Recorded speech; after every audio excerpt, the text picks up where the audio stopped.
I never give my clients advice that I wouldn't take myself. So I would list my home right now because real estate is based on supply and demand. That is it. Location, right? Nothing matters more than supply and demand. Right now, we don't have the supply.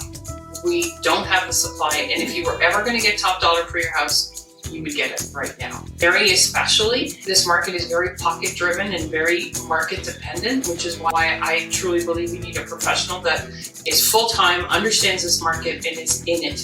So right now, Barrie's got less than 2 months of inventory, which is all day long a seller's market. You go to Innisfil, they're 4+ months, which is a buyer's market. So you really need to have a professional that knows the pockets and knows what your particular area is doing it. And maybe where you live, this isn't the right time.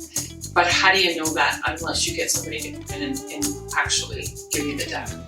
I think the uncertainty of what's coming and what could next month bring is probably the hardest part for clients. I think that's where the struggle is when, you listen to the news, everything's sounding so scary, and honestly, it's not that scary. It isn't scary.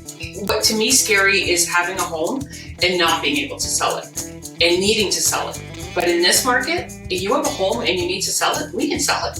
There are buyers willing to buy it, but you just can't price it at what, the prices used to be.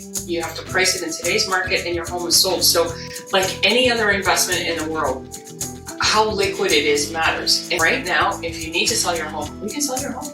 We have more inventory than we had, say, in January, when people were getting crazy amounts of money for their homes.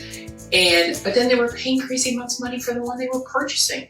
So when you're buying and selling in a market, it's irrelevant what the market is like because you're buying and selling into the same market. So don't let that scare you. If you get $50,000 less for your house, you're going to pay $50,000 for the next one. If it's time to move and your family needs, the home you have doesn't accommodate you any longer, we can make that happen. Sell your home, buy another